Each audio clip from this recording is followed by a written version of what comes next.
मेरा पाश भस्म हो गया।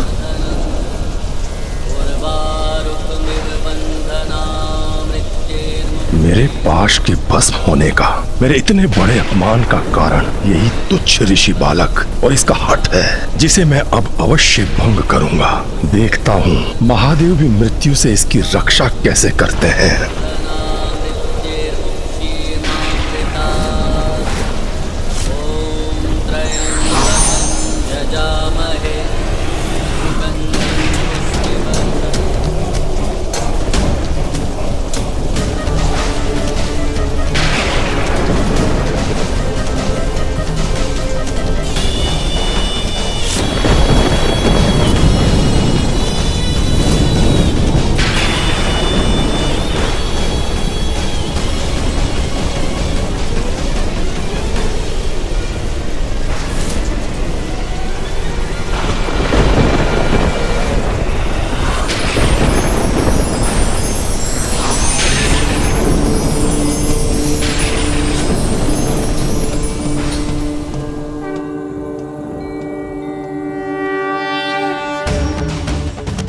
महादेव, माता, आदिशक्ति अपने अर्धनारेश्वर रूप में।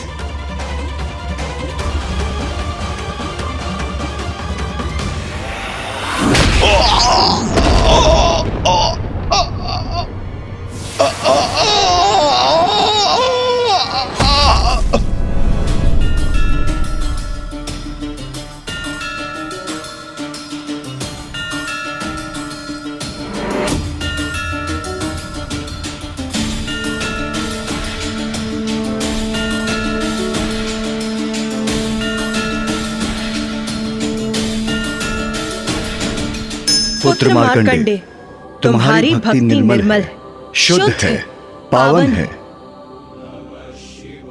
स्वामी के प्रति तुम्हारा अटल विश्वास अद्भुत है, अपूर्व है पुत्र मार्कंडे। यमराज, तुम्हारे अहंकार के दंड स्वरूप आज मेरे हाथों तुम्हारा अंत होगा काल देवता।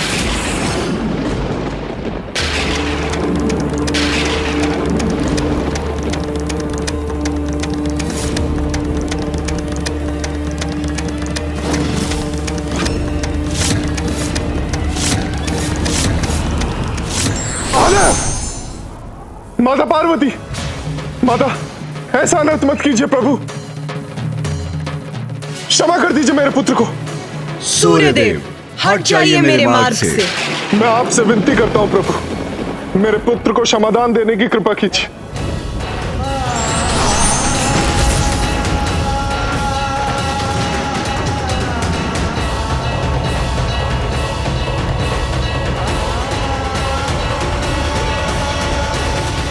क्षमा कीजिए महादेव, क्षमा कीजिए। माता, यम को यमराज के पद पर प्रतिष्ठित आपने किया। आपने ही मृत्यु के नियमों को निर्धारित किया है। माता, तनिक विचार कीजिए, यदि काल का अंत हो गया तो मृत्यु का चक्र भी समाप्त हो जाएगा और संसार में असंतुलन उत्पन्न हो जाएगा। मैं निवेदन करता हूं, जगत जननी है आप, जगत पिता है आप, यम को क्षमा कर दीजिए, अपनी संतान पर दया कीजिए।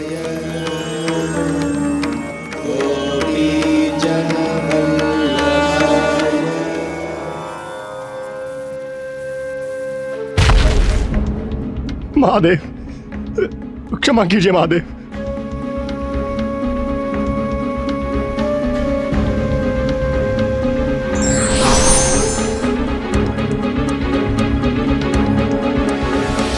मुझसे बहुत बड़ा अपराध हुआ है महादेव, मुझे क्षमा कीजिए माता, मुझे क्षमा कीजिए। माता, आपने और पिताश्री ने अर्धनारीश्वर रूप में ऋषि मार्कंडे की यमराज से रक्षा तो कर ली, किंतु माता। किंतु क्या गणेश? मेरी धृष्टता क्षमा करें माता, किंतु मैं यमराज का अपराध नहीं समझ सका।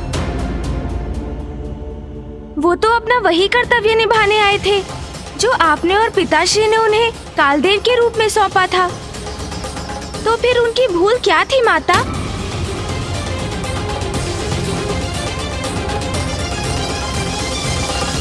हाँ माता, वो तो आपके ही आदेश का पालन करने के लिए प्रस्तुत हुए थे कि समय आने पर मनुष्य की मृत्यु का होना विधि का विधान है।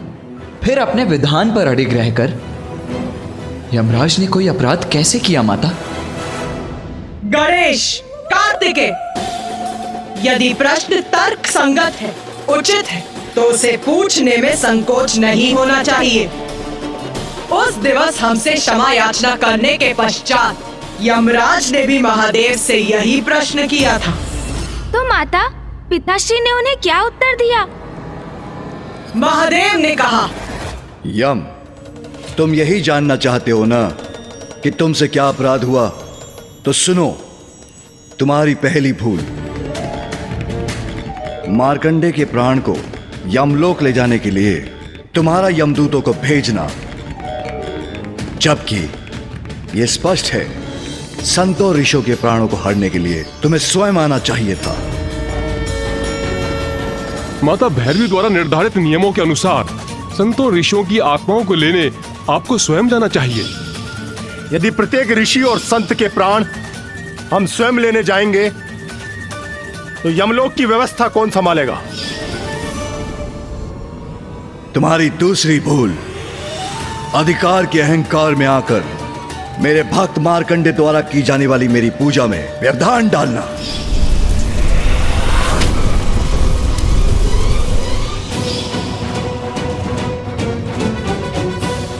जिसमें तुमने तनिक भी संकोच नहीं किया।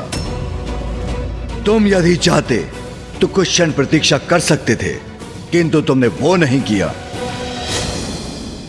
तुम्हारी तीसरी भूल तुम्हारी भ्रांति की कि तुम सभी को मृत्यु प्रदान कर सकते हो, यहां तक कि ब्रह्मदेव, इंद्रदेव आदि को भी प्रभावित कर सकते हो, किंतु कोई तुम्हारे प्राण नहीं हर सकता। जब मृत्यु समक्ष होती है तब तुम तो क्या, मैं ब्रह्मदेव और इंद्रदेव की भी नहीं सुनता।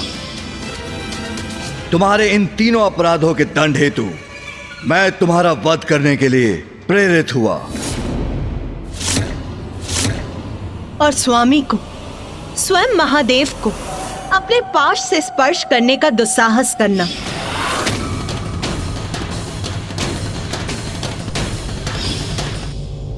इन सभी में सबसे बड़ा अपराध था। महादेव, माता भैरवी ने मुझे इतना महत्वपूर्ण दायित्व दिया जिसके कारण मुझ में अहंकार जागृत हुआ। मुझे क्षमा कीजिए महादेव, मुझे क्षमा कीजिए माता। यम, मैंने तुम्हें अपने देवी भैरवी रूप में इतना बड़ा कर्तव्य सौंपा और तुम स्वयं को समस्त जीवन का नियंत्रक समझ बैठे।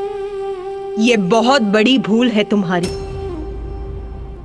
तुम्हारा चुनाव एक अत्यंत महत्वपूर्ण दायित्व निभाने के लिए हुआ है, किंतु तुम उस शक्ति का अहंकार कर उसका दुरुपयोग करने लगे।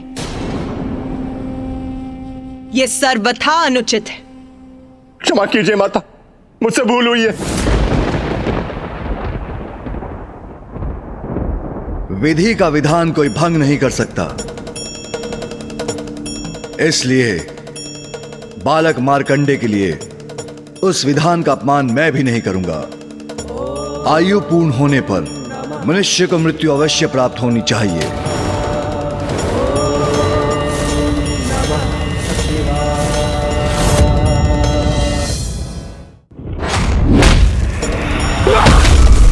मुझसे बहुत बड़ा अपराध हुआ है महादेव, मुझे क्षमा कीजिए माता। विधि का विधान कोई भंग नहीं कर सकता। आयु पूर्ण होने पर मनुष्य को मृत्यु अवश्य प्राप्त होनी चाहिए।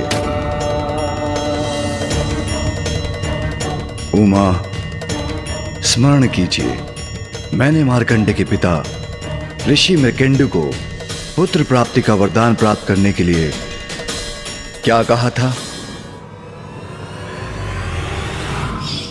मैं तुम्हें ऐसे अनेकों पुत्र दे सकता हूं वत्स, जिनकी आयु 100 वर्ष की होगी, किंतु जो बुद्धिहीन होंगे, तेजहीन होंगे अथवा एक ऐसा पुत्र जो तेजस्वी, मनस्वी और ज्ञानी होगा, किंतु उसकी आयु मात्र 16 वर्ष की होगी। इसलिए मैं वरदान देता हूं कि आज के बाद मार्कंडे की आयु 16 वर्ष से अधिक कभी नहीं होगी। 16 वर्ष से अधिक कभी नहीं होगी। 16 वर्ष से अधिक कभी नहीं होगी।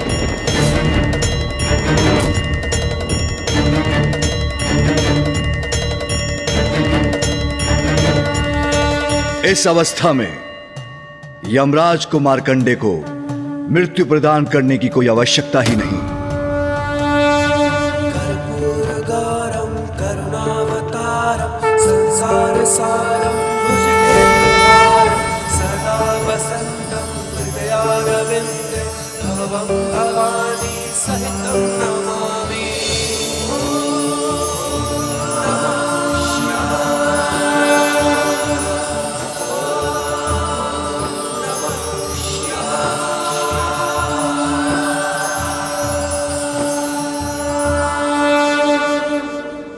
आज से संसार के अंत तक बालक मार्कंडे की आयु में कोई वृद्धि नहीं होगी।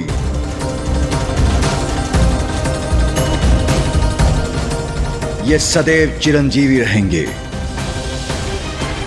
पुत्र मार्कंडे, ये सब तुम्हारी भक्ति और माध्यम से तुम्हारे द्वारा महामृत्युंजय मंत्र के आविष्कार के कारण हुआ।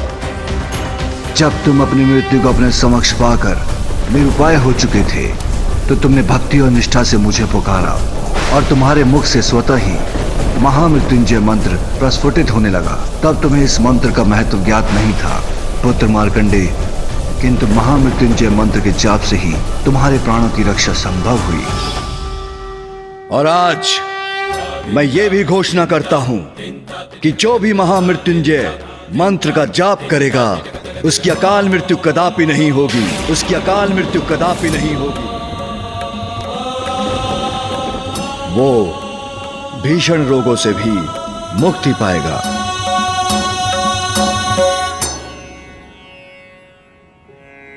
महादेव, मैं कृतार्थ हुआ प्रभु। आज आपने और माता ने एक पुत्र को यह अवसर प्रदान किया कि वो अपने माता पिता की निराशा को आशा और आनंद में परिवर्तित कर सके। ये आपकी दया, कृपा और आशीष का ही परिणाम है। पुत्र मार्कंडे, मुझे पूर्ण विश्वास था तुम्हारी प्रार्थना महादेव तक अवश्य पहुंचेगी। तुम में एक विशेष गुण है पुत्र। तुम्हारे शब्द हृदय में प्रवेश कर आत्मा तक पहुंच जाते हैं।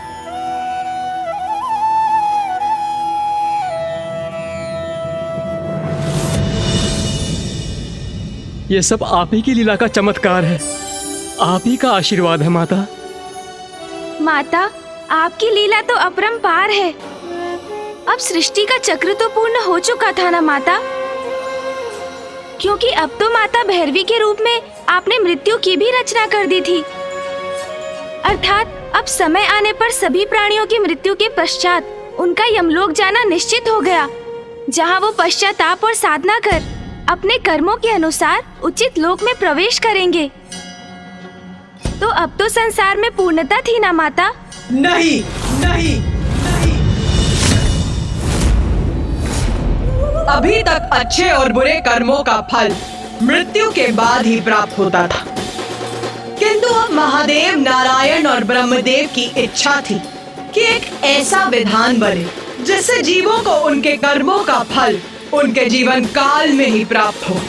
मुझे त्रिदेवों का ये प्रस्ताव स्वीकार नहीं था, किंतु मेरे अगले स्वरूप की स्वीकृति प्राप्त करने के लिए उन्होंने मेरे साथ एक छल किया। त्रिदेवों ने आपके साथ छल किया माता? जिसके परिणाम स्वरूप मैंने अपने स्वामी के साथ त्रिदेवों को उचित पाठ सिखाया। माता ने उचित पाठ सिखाया त्रिदेवों को? ऐसा क्या छल किया था त्रिदेवों ने जिससे माता उन्हें दंडित करने के लिए विवश हो गई? गणेश, तुम अपनी जिज्ञासा शांत करने हेतु यहाँ उपस्थित ब्रह्मदेव और नारायण से ही क्यों नहीं पूछ लेते? कि कैसा छल किया था उन्होंने मेरे साथ।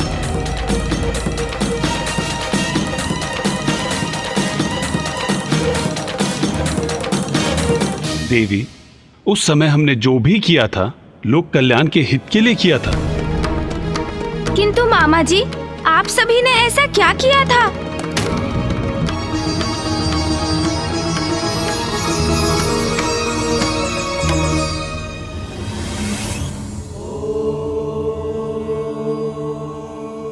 माधव, माधव टमाटर दीजिए, माधव इस बार टमाटर दीजिए। आदत ऐसी भूल नहीं होती माधव। बाहर कैसा कोलाहल है ये? इतने दीन स्वर में क्षमा याचना क्यों कर रहे हैं तोतला जी? कदाचित मुझे स्वयं जाकर देखना चाहिए। माधव टमाटर दीजिए, मैं वतन देता हूँ। आदत ऐसी भूल नहीं होती माधव, टमाटर दीजिए माधव। नाथ, स्वामी, प्रणाम माता। प्रणाम माता।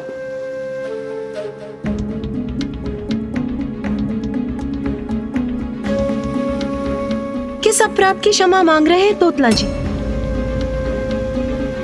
नंदे, तुम ही बताओ। जी प्रभु। माता, कैलाश के उपवन में कुछ मृग आकर यहाँ के फल खाने लगे। तोतला ने उन्हें देखा और उन्हें वहां से भगाने के लिए कंकड़ फेंककर उन्हें आहत करने लगा। कुछ कारण से मैं वहां गया था तो मेरी दृष्टि तोतला की इस दुष्टता पर पड़ गई। ऐसा भय का भाव उनके नेत्रों में देखकर माता, उनकी इन दीनता के भाव से किसी का भी हृदय द्रवित हो उठे। ये तो सर्वथा अनुचित है तोतला जी। निर्बल असहाय जीवों को भगाने का विचार भी कैसे आया आपके मन में? माते, माता मुझे टमाटर दीजिए माते। आधे से नहीं होता माते। मैं उन्हें तेलाते ऊपर से पलटाते देता, तब मैं तेला तो बैठा था माते। माते ऐसी भूल नहीं होती माते। भूख प्यास से त्रस्त कैलाश पर आए और उन्हें यहाँ निर्दयता से भगा दिया जाए, ये तो अनुचित है। ऐसा पुनः नहीं होना चाहिए तोतला जी, इसका स्मरण रखिए। अब जाइए यहाँ से। माते, मैं तुम्हें अल्लाह तुम ना माते।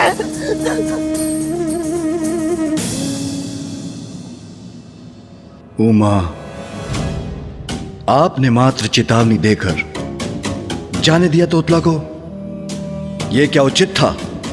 मैं आपका प्रश्न नहीं समझी स्वामी। ये उचित नहीं था तो फिर क्या करना चाहिए था हमें? असहाय जीवों को उनके भोजन से वंचित किया, उन्हें आहत किया। क्या इस अपराध का दंड नहीं प्राप्त होना चाहिए था तोतला को?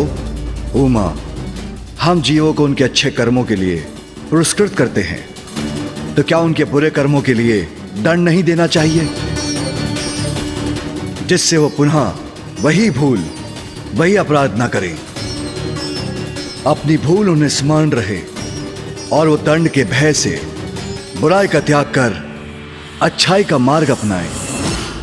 जैसे तोतला, यदि आप उसे क्षमा करने के स्थान पर दंडित करती तो भविष्य में धीरज खोने पर भी वो दंड का ध्यान कर कभी ऐसी निर्दयता नहीं कर सकेगा।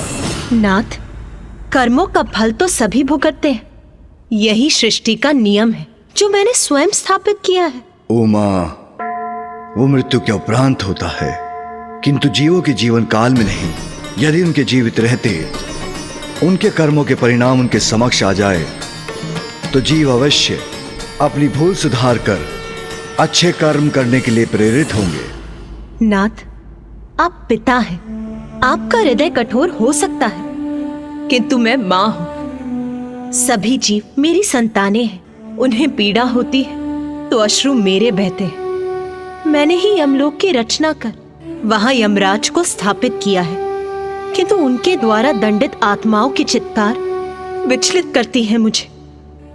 जब वही सहना मेरे लिए कठिन है तो मैं अपनी संतानों को उनके जीवन काल में दंडित करने का आपका सुझाव मैं कैसे स्वीकार कर सकती हूँ स्वामी?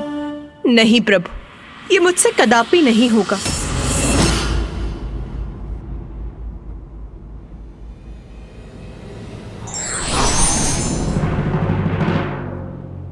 नारायण, मैंने देवी पार्वती से संवाद किया, किंतु जीव उसी जीवन काल में दंडित हो यह आपकी बहन को कदापि स्वीकार नहीं। परंतु ये महत्वपूर्ण है महादेव।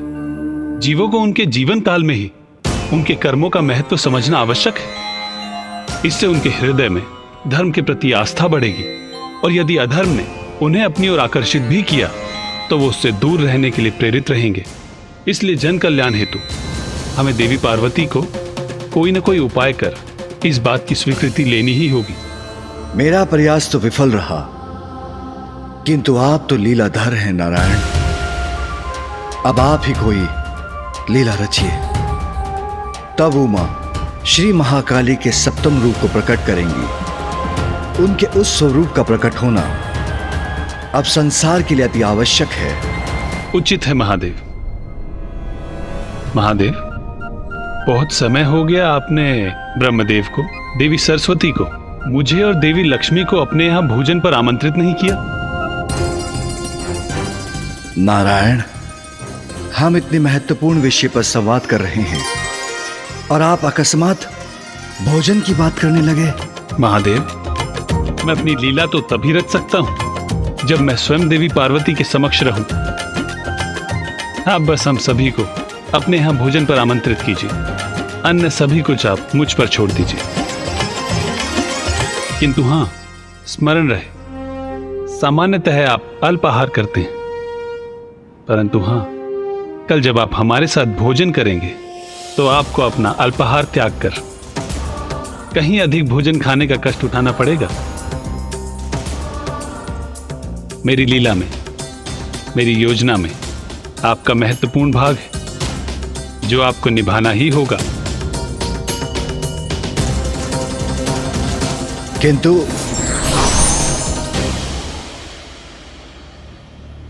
अधिक भोजन जो मैं कभी नहीं करता, किंतु नारायण का कहा भी नहीं टाल सकता मैं।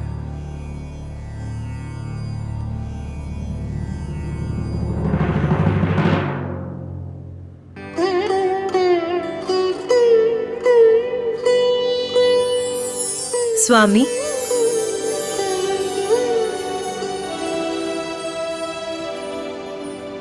स्वामी, आप ध्यान में लीन हो जाते हैं तो सब कुछ भूल जाते हैं, आहार करना भी। लीजिए, पहले फलाहार कर लीजिए, उसके बाद पुनः ध्यान कर लीजिएगा।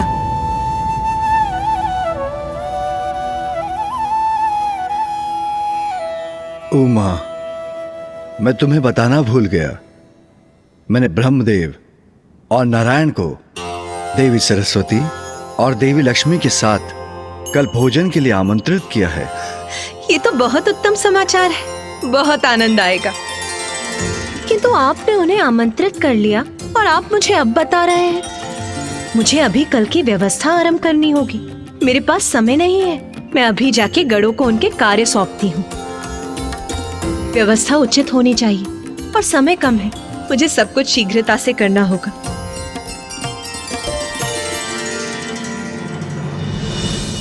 कल जब आप हमारे साथ भोजन करेंगे तो आपको अपना अल्पाहार त्याग कर आपको आवश्यकता से कहीं अधिक भोजन खाने का कष्ट उठाना पड़ेगा। मेरी लीला में, मेरी योजना में आपका महत्वपूर्ण भाग है जो आपको निभाना ही होगा।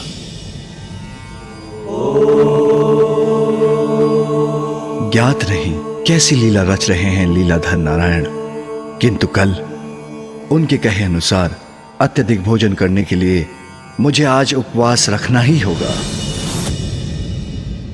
अच्छा, मामा जी ने लीला रची थी, वो भी भोजन को केंद्र बनाकर। ये तो बहुत ही रहस्यमय लीला प्रतीत होती है। मुझे भनक भी नहीं थी, किंतु ये सब मेरे अगले स्वरूप को प्रकट करने के लिए किया जा रहा था। गणेश, तुम्हारे मन में पुनः एक प्रश्न की उपस्थिति का भान हो रहा है मुझे। पूछो, शीघ्र पूछो अपना प्रश्न।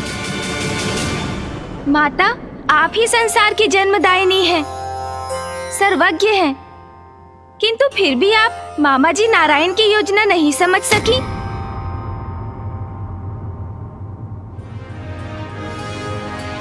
हाँ माता, आपने ही अपनी लीला के माध्यम से मधु और कैटव असुरों को उत्पन्न किया।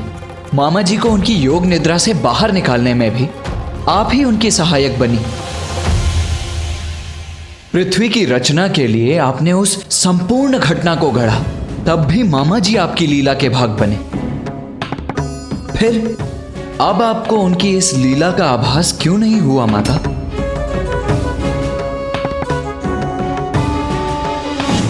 उत्तम उत्तम प्रश्न पूछ रहे हो तुम दोनों। श्री महाकाली के रूप में मुझसे कुछ नहीं छिपता, क्योंकि तब मेरी चेतना निर्गुण रूप में सर्वाधिक सशक्त होती है, किंतु पार्वती रूप में मेरी ही चेतना शरीर से बंध कर मेरे ही द्वारा निर्धारित नियमों से सीमित हो जाती है।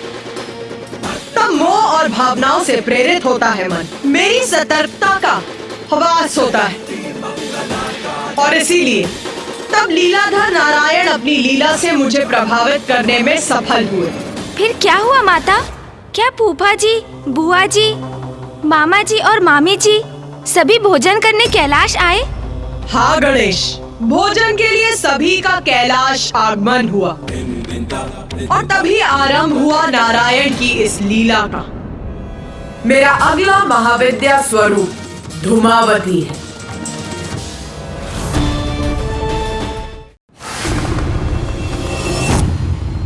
अति उत्तम।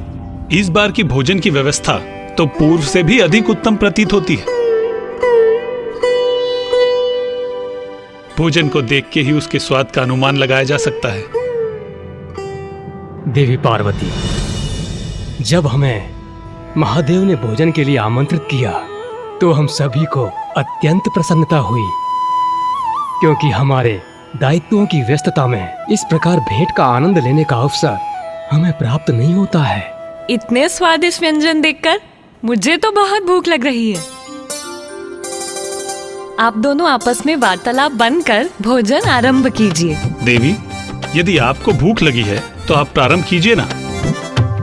आपकी भूख से हमारे वार्तालाप का क्या संबंध है? संबंध तो है भ्राता नारायण। पति पत्नी तो एक दूसरे के पूरक होते हैं। यदि उन दोनों में से कोई एक भी भोजन ना करे तो दूसरा कैसे कर सकता है? इसीलिए जब तक आप भोजन का शुभारंभ नहीं करेंगे, मेरी भाभी देवी लक्ष्मी भोजन कैसे ग्रहण करेंगी? उचित, तो लीजिए हम आरंभ करते हैं।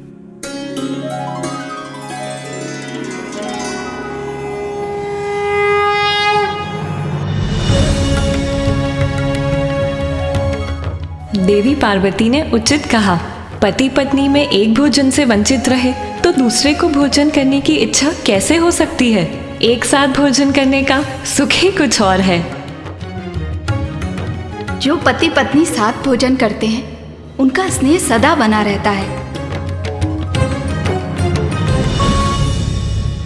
देवी पार्वती, इतना स्वादिष्ट भोजन है कि मुझसे तो रुका ही नहीं जा रहा।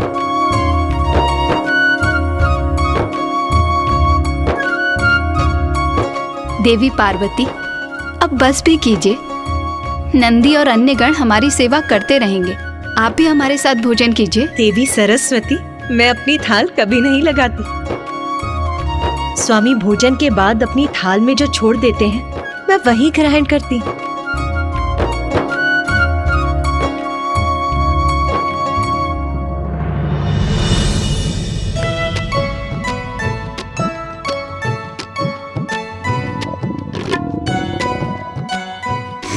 प्रतीत होता है बहन पार्वती को भी भूख लगने लगी।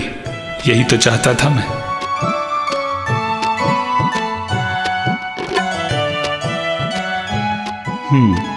यही उचित समय है मेरी लीला के प्रारंभ का। स्वामी को सदा मेरा स्मरण रहता है। मेरे प्रति उनके स्नेह का परिचायक है ये भोजन। इसीलिए कितनी भी भूख क्यों ना लगी हो मुझे, मैं तो उसी भोजन की प्रतीक्षा करूंगी जो स्वामी ने मेरे लिए शेष रखा।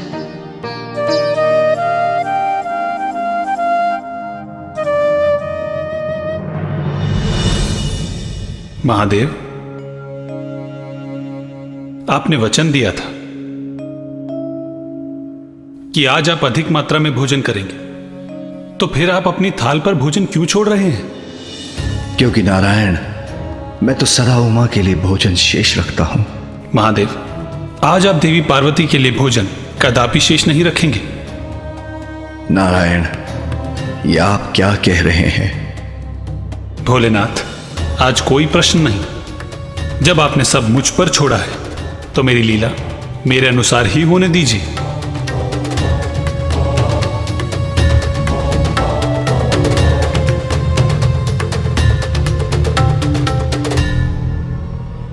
मुझे क्षमा करना उमा, मैं विवश हूं।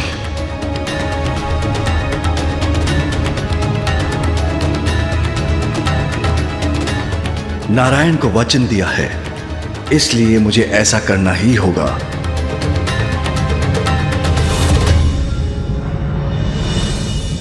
माता श्री महाकाली, पिताजी तो सदैव माँ के लिए भोजन शेष छोड़ते आए हैं, किंतु इस बार उन्होंने नहीं छोड़ा, जबकि माँ की भूख बढ़ती जा रही थी। इसका परिणाम तो अवश्य ही भयंकर हुआ होगा। बताइए ना माता।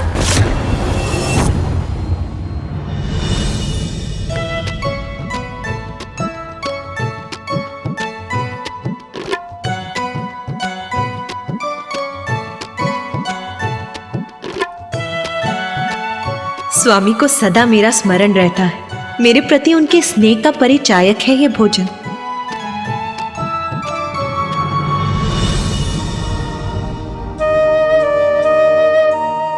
इसीलिए कितनी भी भूख क्यों ना लगी हो मुझे, मैं तो उसी भोजन की प्रतीक्षा करूंगी जो स्वामी ने मेरे लिए शेष रखा है।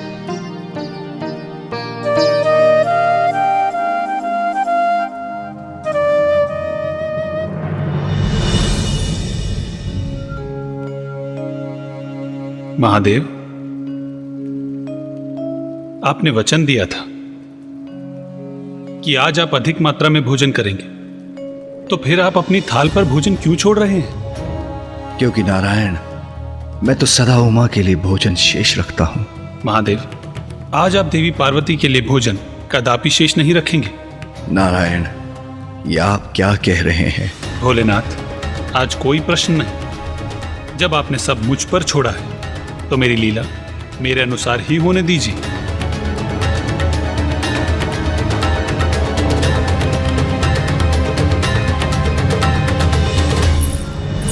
देवी सरस्वती, मैं आपके लिए कुछ और लेकर आऊं? मुझे क्षमा करना उमा, मैं विवश हूं।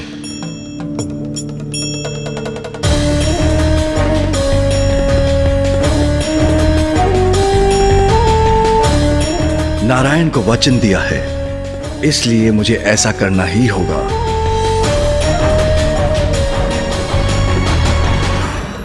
मुझे ज्ञात है भोलेनाथ, आपको ऐसा करने में पीड़ा हो रही है, किंतु यह आवश्यक है।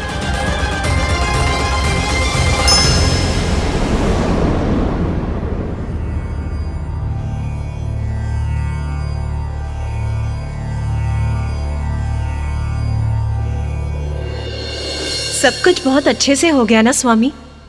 भ्राता नारायण, देवी लक्ष्मी, देवी सरस्वती और ब्रह्मदेव सभी ने बहुत मन से भोजन किया। सभी बहुत प्रसन्न हुए, है ना नाथ? हाँ हाँ, मुझे ज्ञात है आप क्या कहना चाह रहे हैं। चिंता मत कीजिए, मैं भी भोजन करने ही जा रही हूँ। उचित है उमा, तो मैं ध्यान में बैठता हूँ।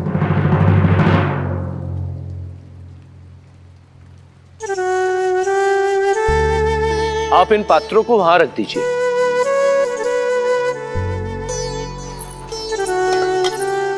नंदी जी, सभी गणों को भोजन दे दिया ना? जी माता, दे दिया है। और पशुओं को? माता, उन्हें भी भोजन दे दिया है। उचित है, तो नंदी जी अब आप भी भोजन कर लीजिए। उचित है माता। माता, सदैव के समान महादेव की थाली आपके लिए रख दी है, आप भी भोजन कर लीजिएगा। जी।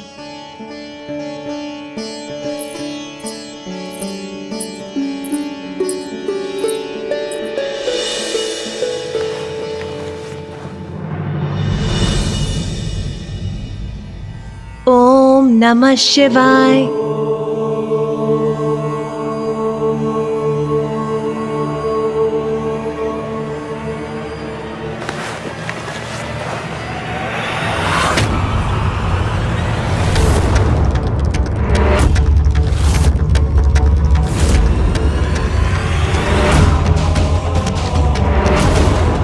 स्वादिष्ट भोजन है कि मुझसे तो रुका ही नहीं जा रहा। आप भी हमारे साथ भोजन कीजिए। देवी सरस्वती, मैं अपनी थाल कभी नहीं लगाती। स्वामी भोजन के बाद अपनी थाल में जो छोड़ देते हैं मैं वही ग्रहण करती हूँ। ये क्या? स्वामी ने मेरे लिए कुछ भी शेष नहीं रखा। ये तो असंभव है। अवश्य नंदी जी से कोई भूल हुई होगी। उन्होंने यहाँ कोई और थाल रख दिया होगा।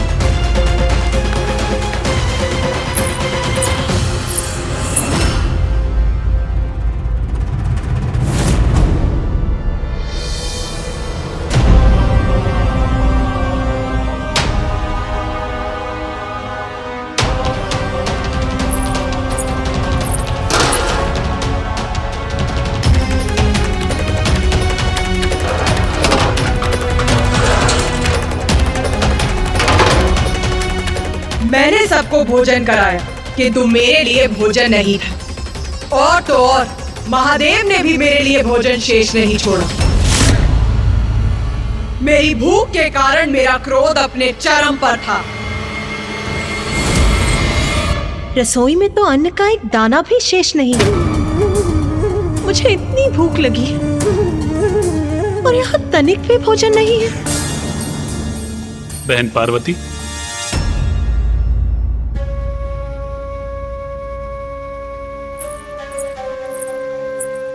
भ्राता नारायण, आप यहाँ? हाँ, मुझे आपकी चिंता हो रही थी। आपने हम सबको इतना स्वादिष्ट भोजन करवाया किंतु स्वयं कुछ नहीं खाया। किंतु आपका भ्राता होने के नाते मैं केवल ये देखने आया था कि आपने कुछ ग्रहण किया अथवा नहीं। नहीं भ्राता, देखिए ना, महादेव को भली भांति ज्ञात है कि मैं उन्हीं की थाल से खाती हूँ। फिर भी उन्होंने मेरे लिए कुछ नहीं छोड़ा। कुछ नहीं छोड़ा? सर्वथा अनुचित किया महादेव ने। महादेव आपके पति हैं। पति भर्ता होता है और पति का दायित्व होता है कि वो अपनी पत्नी का भरण पोषण करे। इसलिए महादेव से मांग करने का, उनसे पूछने का कि उन्होंने ऐसा अनुचित कार्य क्यों किया, आपका अधिकार है।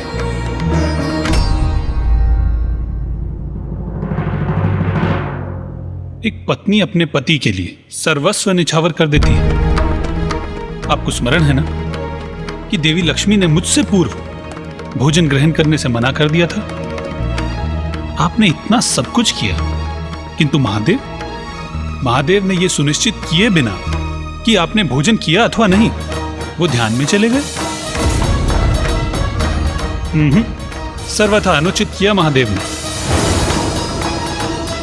एक पति का दायित्व होता है कि वो अपनी पत्नी का भरण पोषण करे, और यदि महादेव ने अपना दायित्व नहीं निभाया तो उनसे क्रोधित होने का, उनसे प्रश्न पूछने का पूर्ण अधिकार है आपका।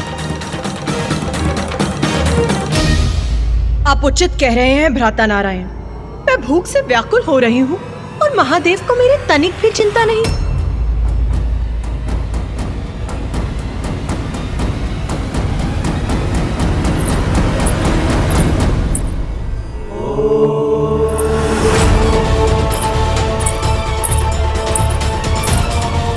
मेरे लिए भोजन क्यों नहीं छोड़ा स्वामी? इतना अनुचित क्यों किया उन्होंने, ये ज्ञात होते हुए भी कि मैं भूख से व्याकुल हो रही।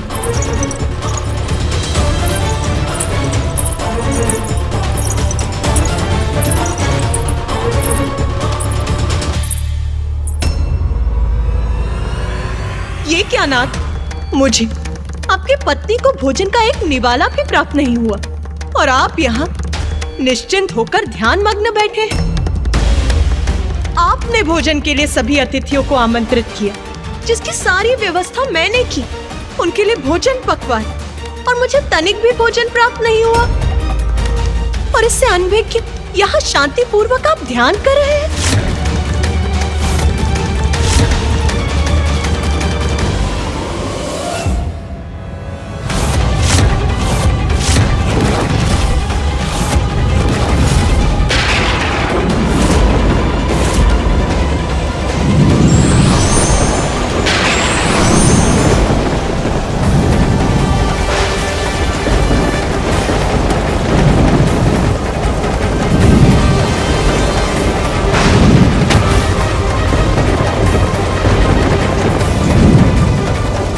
मैंने आपसे मात्र इतनी सी मांग की थी कि आप अपने भोजन में से मेरे लिए थोड़ा सा भोजन शेष रखें, किंतु क्या ऐसा किया आपने? नहीं।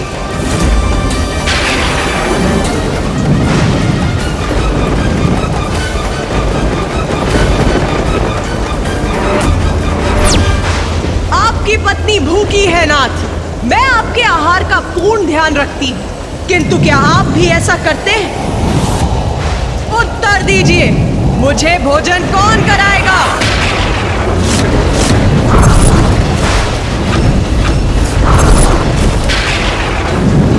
उचित है, यदि मेरे पति मेरा ध्यान नहीं रखेंगे तो मैं अपना ध्यान स्वयं रखूंगी। वैसे भी जगत जननी हूं मैं, संपूर्ण जगत का ध्यान रखती हूँ, तो अपना ध्यान क्यों नहीं रख सकती? यदि आपको मेरी चिंता नहीं है महादेव, तो मैं अब स्वयं अपनी भूख मिटाऊंगी, स्वयं अपनी भूख मिटाऊंगी।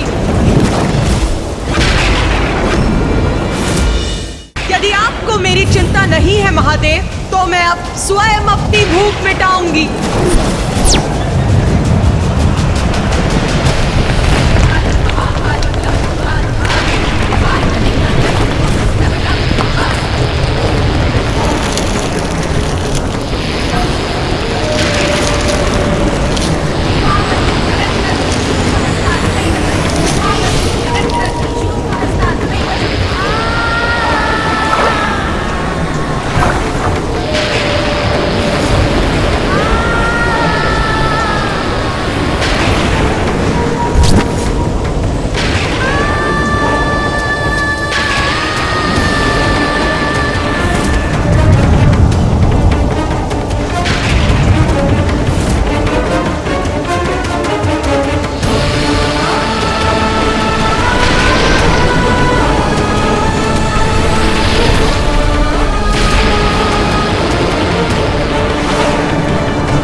कमलनयनां रत्नसिंहासनस्थां भक्ताभीष्टप्रदात्रीं सुरनिकरकरां सेव्यकञ्जाञ्जुयुग्मां नीलाम्बोजां सुखान्ति।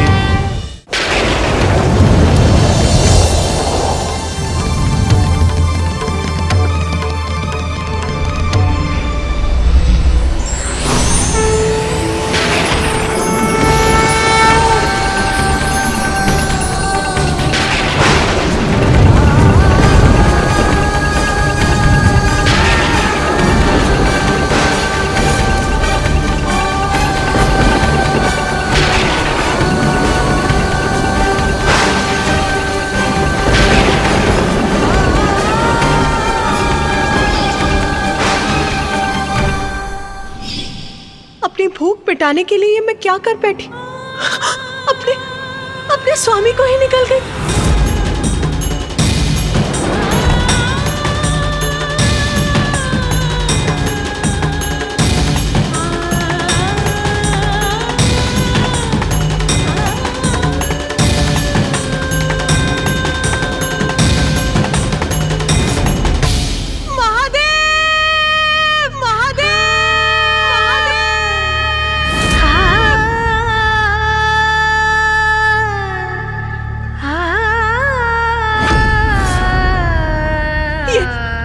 मुझसे क्या हो गया नाथ? आपके बिना तो मैं कुछ भी नहीं हूँ। और जब महादेव मेरे उदर में समाहित हुए तो मुझ में एक बड़ा परिवर्तन आया। महादेव से रिक्त मैं एकाकी रह गई। मेरे समस्त आभूषण, सजग रेशमी वस्त्र आदि क्षीण हो गए और मैं हो गई कठोर, निर्मम, तटस्थ।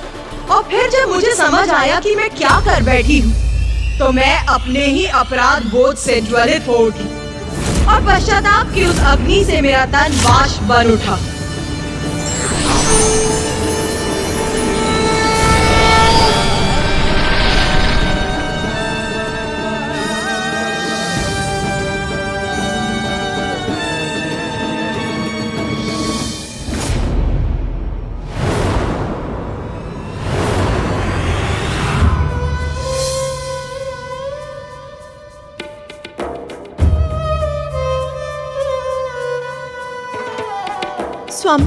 स्वामी मुझे क्षमा कर दीजिए।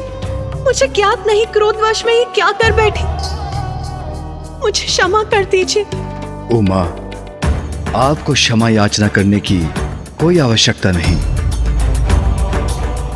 क्योंकि जो भी हुआ वो सब नारायण, ब्रह्मदेव और मेरी लीला का ही परिणाम था। उमा, आप जगत जननी हैं, इसलिए सभी जीवों के प्रति आपको बहुत स्नेह है।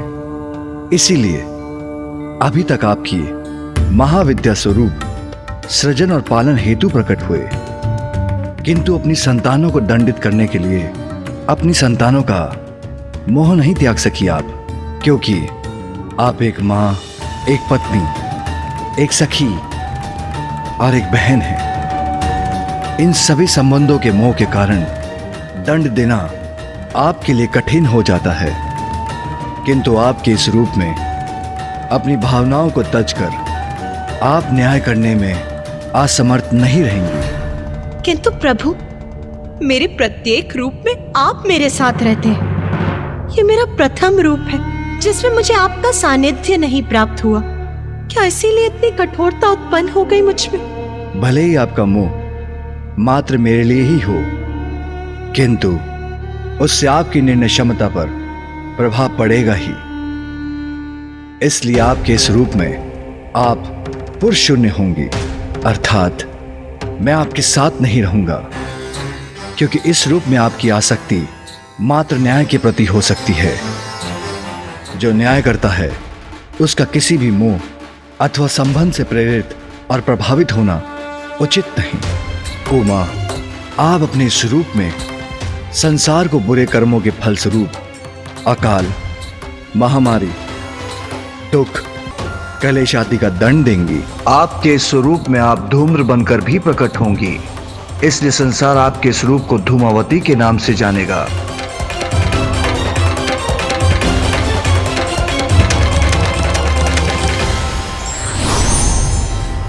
हमें क्षमा कर दीजिए देवी पार्वती, हम ये लीला करने पर बाध्य हो गए थे, जिससे आपका सप्तम महाविद्या स्वरूप प्रकट हो सके। देवी पार्वती, आप देवी धूमावती रूप में सदैव श्रेष्ठ न्याय करने का अति आवश्यक दायित्व निभाएंगी, क्योंकि जब बुराई के पथ पर चलने वाले अपने जीवन काल में दंडित होंगे तो वो स्वयं को सुधार कर अपने शेष जीवन में अच्छे कर्म करने को प्रेरित भी होंगे। उमा, हमें ज्ञात है आपका 16 श्रृंगार आपके लिए अत्यंत महत्वपूर्ण है, जैसे सुमंगली कड़ियां, आपके केश की चोटियां, सिंदूर, आपके शीश को सुशोभित करने वाले पुष्प, मंगलसूत्र, बिछियां, इन सभी का परित्याग करने के लिए कह रहे हैं हम। और उससे भी अधिक आपको मुझसे दूर रहना होगा, क्योंकि संसार के कल्याण के लिए आपको यह अवतार लेना ही होगा। आपने तो सदा सृष्टि को अपने से ऊपर रखा है, इसलिए मैं एक बार पुनः अनुरोध करता हूं, आप एक बार पुनः संसार के कल्याण के लिए ये सब त्याग दीजिए प्रिय, ये सब त्याग दीजिए प्रिय, ये सब त्याग दीजिए प्रिय।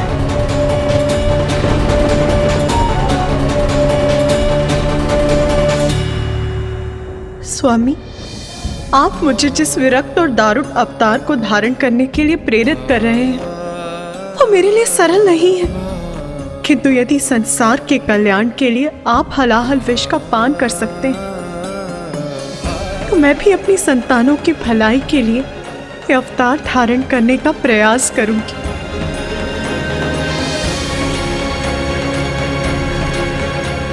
मुझसे दूर रहना तो आपके लिए भी सरल नहीं होगा नाथ, किंतु यदि मुझे निष्पक्ष होकर न्याय करने हेतु ये पुरुष शून्य अवतार लेना होगा, तो मुझे ये भी स्वीकार है।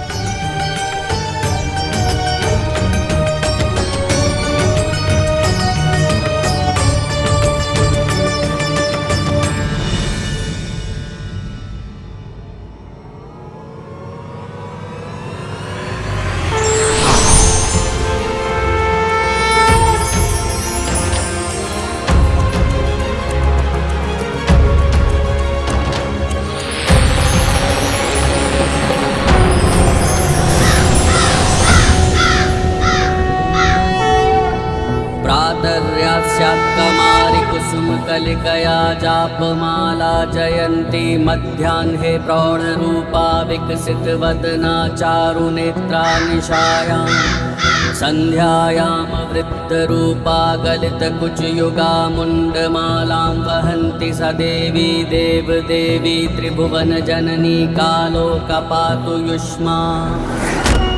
बाहर के शत्रु का सामना तो व्यक्ति कर सकता है, किंतु अंतर में ही दोष हो तो उसका निवारण आपकी कृपा और सहायता से ही हो सकता है।